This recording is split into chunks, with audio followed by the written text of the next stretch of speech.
지금부터 내가 해주는 얘기 들어주겠니?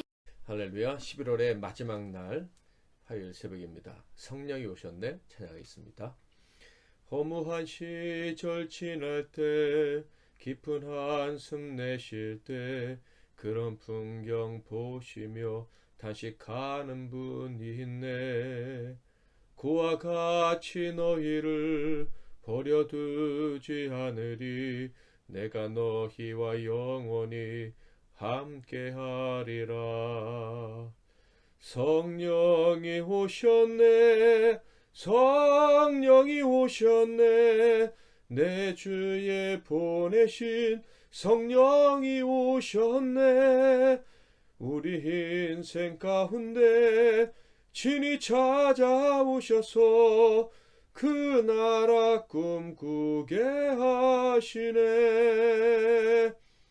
억눌린 자 갇힌 자 자유함이 없는 자 피난처가 되시는 성령님 계시네. 주의 영이 계신 곳에 참 자유가 있다네. 진리의 영이신 성령이 오셨네. 성령이 오셨네. 성령이 오셨네. 내 주에 보내신 성령이 오셨네. 우리 인생 가운데 친히 찾아오셔서 그 나라 꿈꾸게 하시네. 오늘 하나님께서 주신 은혜의 말씀은 로마서 1장 17절에서 23절 말씀이 되겠습니다. 로마서 1장 17절에서 23절 말씀을 봉독해 드리겠습니다.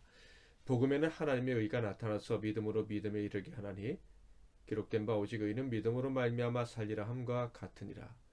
하나님의 진노가 불의로 진리를 막는 사람들의 모든 경건하지 않음과 불의에 대하여 하늘로부터 나타나느니 이는 하나님을 알만한 것이 그들 속에 보임이라. 하나님께서 이를 그들에게 보이셨느니라. 창세로부터 그의 보이지 아니하는 것들 곧 그의 영원하신 능력과 신성이 그가 만드신 만물에 분명히 보여 알려졌나니 그러므로 그들이 핑계하지 못할지니라. 하나님을 알되 하나님을 영화롭게도 아니하며 감사하지도 아니하고 오히려 그 생각이 허망해지며 미련한 마음이 어두워졌나니 스스로 지있다 하나 어리석게 되어 썩어지지 아니하는 하나님의 영광을 썩어질 사람과 새와 짐승과 기어다니는 동물 모양의 우상으로 바꿨느니라. 오늘은 썩지 않는 생명이라는 제목으로 하나님 말씀을 상고하겠습니다. 사도 바울은 로마의 이방인 신자, 이방인 성도들을 간절히 만나고 싶어 했죠. 그리고 그렇게 만나게 될 때 서로에게 큰 유익과 또 위로가 될 것이다 라는 확신이 있었습니다. 그 이유가 무엇이었습니까? 바로 로마의 이방인 기독교인들과 사도 바울에게는 공통점이 있었기 때문입니다. 바로 복음이죠. 그리스도, 하나님의 아들이 죽음을 이기시고 부활하셨다. 그리고 부활하신 그 부활의 능력으로 우리를 통치하신다. 그 부활의 능력으로 우리를 통치하실 때 순종하는 자에게는 그 부활의 생명, 영원의 생명을 주신다. 죽음을 이기고 살게 하신다 라는 거예요. 이 복음이 서로에게 있었기 때문에 둘은 만나면 하나가 되고 그리고 서로에게 큰 위로가 될 줄 믿었다 하는 거예요. 1장 12절에 이렇게 되어 있습니다. 이는 곧 내가 너희 가운데서 너희와 나의 믿음으로 말미암아 피차 아니함을 얻으려 함이라. 사도 바울이 참으로 한 번도 얼굴을 보지 못했던 이 교인들과의 만남을 기대하고 있었고 그 만남이 얼마나 서로에게 위로가 될까라는 꿈을 꿨다는 것 우리는 분명히 확인할 수가 있습니다. 바울은 이런 것들을 바로 복음의 능력이다 라고 얘기하고 있어요. 우리가 죄와 사망을 이기고 그리고 한 번도 보지 못한 사람들과도 화평을 이루는 것, 특별히 유대인과 이방인이 하나가 될 수 있다는 것, 이것이 바로 살리는 능력, 회복시키는 능력이신 복음으로 말미암은 것이다 라는 거예요. 그래서 복음은요 정말 귀한 것이고 또 시간이 갈수록 더욱더 자랑스러운 것이 분명하다. 사도 바울은 이렇게 생각했고 그렇게 담대하게 말할 수가 있었던 것입니다. 1장 16절 내가 복음을 부끄러워하지 아니하노니 이 복음은 모든 믿는 자에게 구원을 주시는 하나님의 능력이 됨이라. 먼저는 유대인에게요 또한 헬라인에게로다. 이 복음은요 그동안 유대인과 이방인을 갈라놨던 그 선을 그 간격을 없애버린 거예요. 차별하지 않습니다. 모두가 다 구원받고 하나님의 자녀가 되고 영생을 누리게 하십니다. 이방인과 유대인 모두가 하나님 앞에서 의롭다 하심을 받게 하고 사망을 이길 능력을 가지고 살게 하는 것이 복음이다.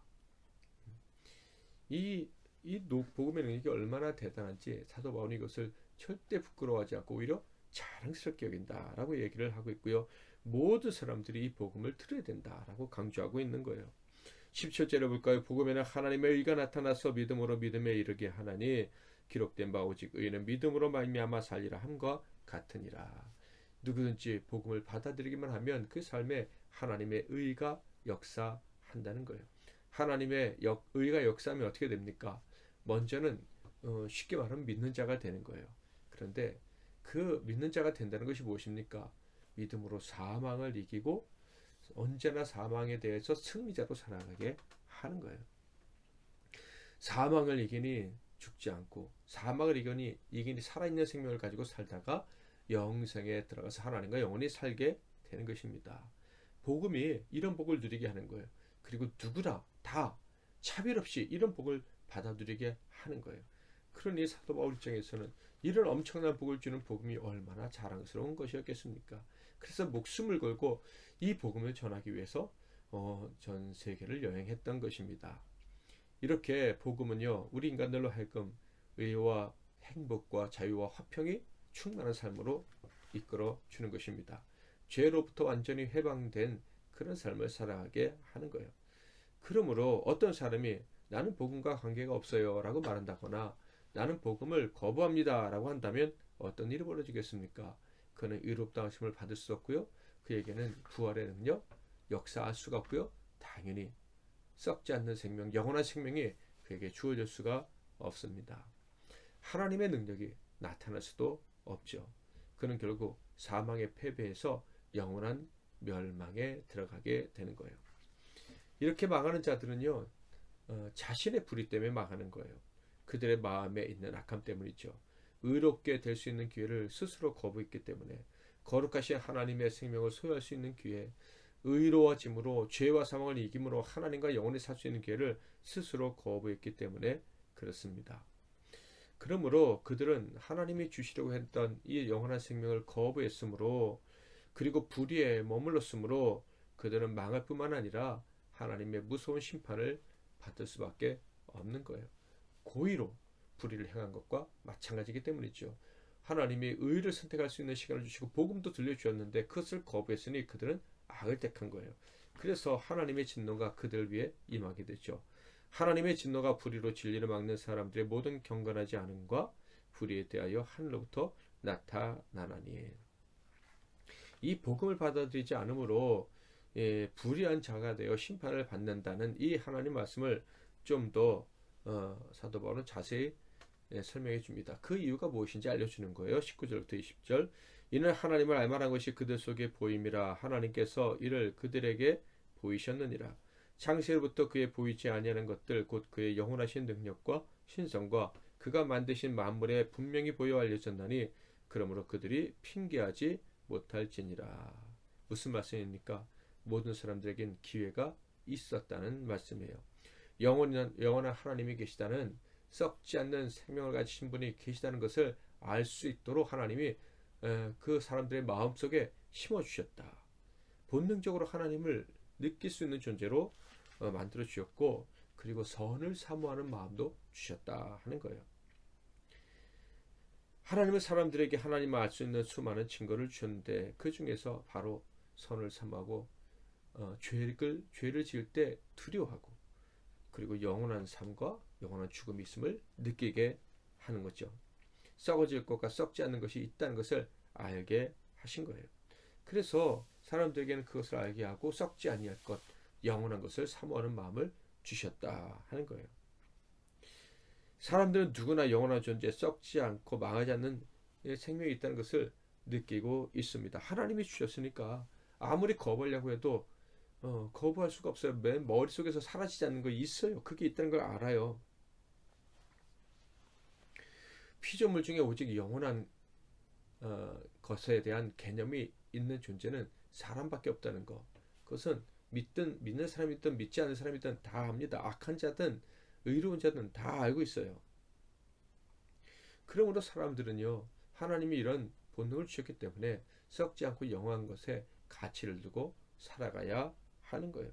사람들 그것을 알고 있어요. 그런데 사람들은 어떻게 했습니까? 영원한 가치, 썩지 아니하는 가치, 그것을 추구해야 됨에도 불구하고 그것이 추구하는 마음이 안에서 본능적으로 작동함에도 불구하고 스스로 그것을 차버린 거예요. 거부한 거예요. 그러니까 결국 복음이 그들에게 들려지지 않고 영원한 생명을 소유할 수 없고 그리고 죽게 되는 거죠. 죽음의 순간에 하나님의 무서운 심판을 받게 되는 것입니다. 21절을 볼까요? 하나님을 알되 하나님을 영화롭게도 아니하며 감사하지도 아니하고 오히려 그 생각이 허망해지며 미련한 마음이 어두워졌나니. 영원한 생명에 하나님이 계시다는 것을 알고 그가 영원하신 이유는 의로우시기 때문이라는 것도 알면도 불구하고 그분을 경배하지 않는 거예요. 그분을 높여드리지 않는 거예요. 그런 영원히 살아신 분이 썩지 않는 생명에 대한 놀라운 소식을 알려주셨습니다. 그러면 감사해야 되고 나도 그런 생명을 가지고 살아가기를 소망합니다 하면서 그 생명을 소유하기를 사모하면서 하나님께 나아가야 되는데 하나님을 높이기가 싫어서 하나님보다 자기가 높아지고 싶어서 그 영원한 생명을 부인하는 이런 악행까지 저지른 거예요. 뿐만 아니라 그들은요, 하나님을 대항한 나머지 고귀한 생명, 영원한 생명의 마음을 접어버리고 오히려 썩어 없어질 생명에 마음을 두는 자들이 되고 만 거예요. 아주 허망한 허탄한 생각을 아주 당연한 것처럼 당당하게 하며 살아가는 기가 막힌 죄를 범하고 살아간다 하는 거예요. 그 결과는 무엇입니까? 먼저는 어리석은 자가 되는 것이죠. 스스로 지혜 있다 하나 어리석게 되어 스스로 지혜롭다고 주장하지만 실제로는 누구에게도 인정받을 수 없는 무가치한 무식한 자가 되는 거예요. 특별히 내일을 알 수 없는 자, 영원한 것에 대해서는 절대 알 수 없는 그런 어리석은 자가 되고 만다. 하나님을 거절하고 하나님 알 수 있는 기회를 놓치고 하나님을 알고 생명을 얻고 의롭게 될 이 복음을 거부하면 가장 미련한 자가 된다라는 말씀이에요. 23절에는요. 인간의 죄악, 복음을 받고 의로운 상태로 나아가지 못하는 그 죄의 이유가 무엇인지를 분명히 알려줍니다. 23절 썩어지지 아니하는 하나님의 영광을 썩어질 사람과 새와 짐승과 기어다니는 동물 모양의 우상으로 바꿨느니라. 썩지 않는 하나님의 생명을 추구하도록 하나님이 해주셨는데 오히려 썩어 없어질 생명을 세상의 것을 더 귀하게 여긴다 하는 거예요. 그러니까 그들은요 복음을 받아들일 수가 없는 거예요. 아니 복음을 걷어차고 복음을 미워하는 거예요. 그들은요 썩지 아니할 것을 더 소중히 여겨서요 사람과 새와 짐승과 기어다니는 동물을 영원한 것이라고 여기고 그것들을 우상을 만들어 그것을 섬기는 거예요. 우리에게 영원한 생명을 달라고 썩어질 것을 근데 사실 영원한 생명을 달라는 게 아니라 이 땅에서 더 잘 살게 해달라고 비는 거죠. 그들은요 썩지 않을 생명보다 썩을 생명을 더 사모하는 거예요. 그러니 복음을 거부하고 하나님의 심판을 받게 될 수밖에 없다. 사랑하는 성도 여러분, 우리는 기억해야 됩니다. 복음은 능력이라는 것을. 어떤 능력입니까? 우리를 의롭게 하시는 능력입니다. 우리를 의롭게 하사 하나님 앞에 당당히 서게 하는 능력이에요. 하나님과 함께 살게 하는 능력이에요. 하나님과 함께 살려면 어떤 생명? 영원한 생명을 갖게 하는 거죠. 그러므로 복음은 우리에게 썩지 않는 생명이 있음을 알게 할 뿐만 아니라 썩지 않는 영원한 생명을 소유하고 살아가게 하는 능력인 것입니다. 그 능력이 저와 여러분과 함께하고 있는 거예요. 복음을 받아들인 우리와 함께하고 있는 것입니다. 예수가 행하신 일이란 이 복음 우리 더 굳게 붙잡고 나아갈 수 있기를 바랍니다. 그 복음이 언제나 우리를 살리신다는 것을 언제나 부활의 능력을 더 있게 하신다는 것을 기억하시기를 바랍니다. 우리의 생명이 하나님의 거룩한 생명과 같이 선하고 아름답고 영원한 것이 되게 하셨음을 믿고 담대하게 살아가고 또 마지막 그날까지 달려갈 수 있기를 바랍니다. 우리가 붙잡은 복음, 우리가 들은 복음, 우리가 받아들이는 복음은요, 하나님의 가장 가치 있다고 여기시는 영원한 생명을 얻게 하는 통로입니다. 죄 용서받고 깨끗한 자가 되어 깨끗한 생명을 담게 하는 그런 엄청난 보약과 같은 신비한 약이다 하는 거예요. 죄와 사망, 썩어질 세상의 것들이 건드릴 수 없는 능력자가 되게 하는 것이 바로 이 복음입니다. 오늘도 복음을 받은 우리들은 이 능력과 함께하는 거예요. 죽음도 이길 수 있고요. 어떤 역경도 이겨낼 수 있습니다. 죄와 사망 다 이기고 우리는 오늘도 살아가고 있는 것입니다. 영원한 생명의 능력, 그 힘이 오늘도 저와 여러분과 함께 동행할 줄 믿습니다. 말씀 붙잡고 기도하시고 승리하신 하루 되시기를 바랍니다. 제가 먼저 잠깐 기도하겠습니다. 하나님 아버지, 우리에게 썩지 않는 이 생명을 주신 줄 믿고 감사드립니다. 예수 그리스도의 십자가의 복음을 우리가 받아들이고 붙잡았기에 그 생명의 능력이 오늘도 우리 안에서 작동하는 줄 믿습니다. 이 생명의 능력을 오늘도 담대하게 살아가게 하시고 승리하게 하옵소서. 질병이나 가난함이나 인간적인 관계의 어려움이나 그 모든 것들을 너끈히 이겨내게 해주실 줄 믿습니다. 또한 입시와 취업과 또 여러 가지 삶의 문제들, 때로는 그것들이 짓눌려서 마치 죽을 것 같이 힘들 때에도 예수 그리스도를 믿는 믿음, 이 복음을 받아들인 이 우리의 믿음이 우리를 이 모든 것에서 너끈히 건지시고 가장 좋은 곳으로 이끌어 주실 줄 믿습니다. 오늘도 합력하여 선을 이루신 하나님을 경험하는 하루가 될 줄 믿고 감사하며 우리 주 예수 그리스도 이름으로 기도하옵나이다. 아멘.